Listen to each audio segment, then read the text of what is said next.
Baik, bismillahirrahmanirrahim. Assalamualaikum warahmatullahi wabarakatuh. Kembali lagi bersama saya Muhammad Ilham Mugni. Nah, di video kali ini saya akan mereview singkat, bukan mereview sih, intinya memaparkan hasil analisis tentang buku Pendidikan Agama Islam dan Budi Pekerti kelas 10. Ya. Bisa dilihat bukunya.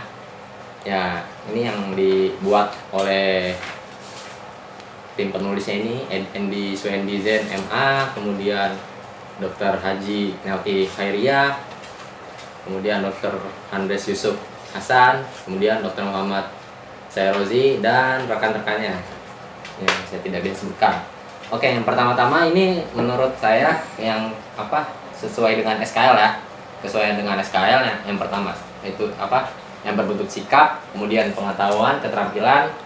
Buku ini sudah bagus lah untuk dibaca maupun diamalkan ya, karena ini kan buku tentang pelajaran agama Islam kan ya.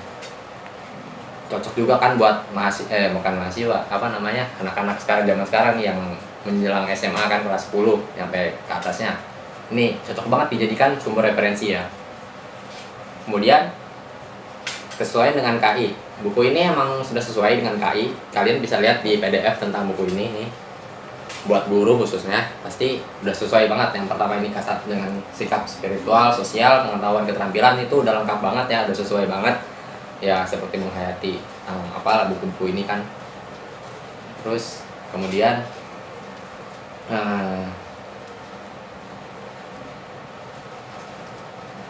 sesuai dengan KD ya, buku ini udah sesuai juga dengan kompetensi dasar, dengan konten ya. Khususnya saya membahas buku ini di bab-bab analisis buku ini, khususnya pada bab 4. Buku ini memang udah sesuai banget bagi kalian yang ingin membacanya. Silakan dibaca, udah dipahami ya, udah bagus banget lah. Ini penomoran juga udah bagus ya, nggak ada minyak lah intinya mah.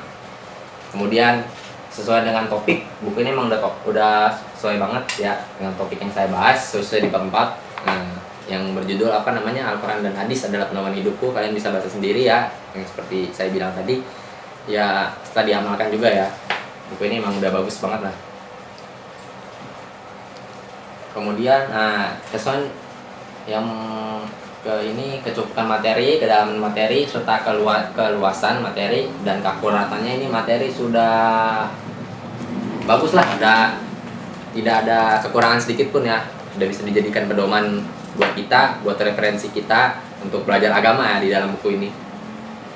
Kemudian buku ini juga berorientasi pada aktivitas yang dapat mendorong atau pemahaman konsep dan mendorong keingintahuan. Nah, buku ini juga gak cuma buku ini saja kan, kita mendorong ilmu pengetahuan kita. Mungkin kita bisa kaitkan dengan buku-buku agama lain ya, yang membahas tentang agama-agama Islam, hadis-hadis, hukum-hukum, yang Al-Quran dan dalil-dalil yang ada di buku ini juga kan pasti suka berkaitan.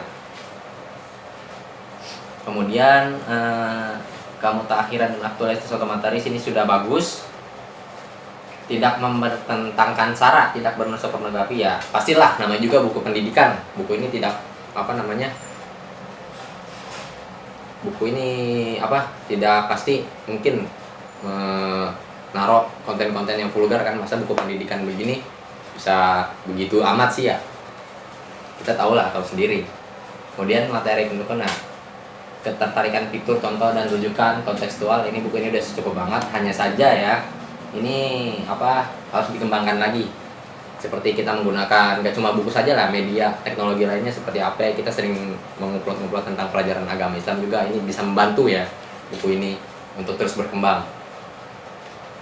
Kemudian teknik penyajian juga sudah baik, konsisten sistematik penyajian, kerubutan konsep, keterkaitan antar pelajaran bab-bab yang ada di sini, kemudian keterpaduan, keselarasan antar pelajaran bab-bab dan lain-lainnya.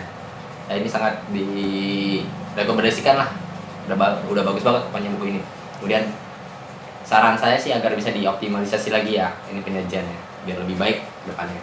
Kemudian buku ini juga mendorong keterlibatan peserta didik, kemudian penerapan penilaian yang autentik, interaksi antara guru dan orang tua, memperkuat literasi juga. Ini sudah sangat baik banget lah, udah epic kan intinya.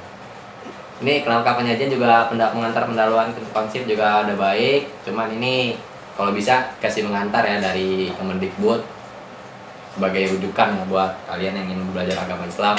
khususnya anak-anak SMA lah, ABG SMA yang baru mau naik SMA kan. Terus daftar sila-sila Arab, hadis, doa harian serta rangkuman-rangkuman. Ini udah bagus lah. Hanya saja sini apa ya, footnote kurang ya, kurang apa ya, kurang lah intinya. Terus kesesuaian bahasa dan perkembangan peserta didik ya pastilah sesuai lah. Bahasa sekarang masa yang dimengerti kan, apalagi kan sekarang anak SMA kan bahasanya gaul sekarang. Masa bahasa yang dasar gini masa nggak bisa dikuasai kan. Tetapan penggunaan istilah juga baik, sama bahasa yang digunakan sederhana, lugas dan semuanya ada bagus. Kemudian ukuran buku, desain kulit buku ini semua desain udah bagus dan mantap ya. Cuman kalau bisa ya lebih dipersenikan lagi lah, gambar-gambar ya biar asik, kelihatan asik ya.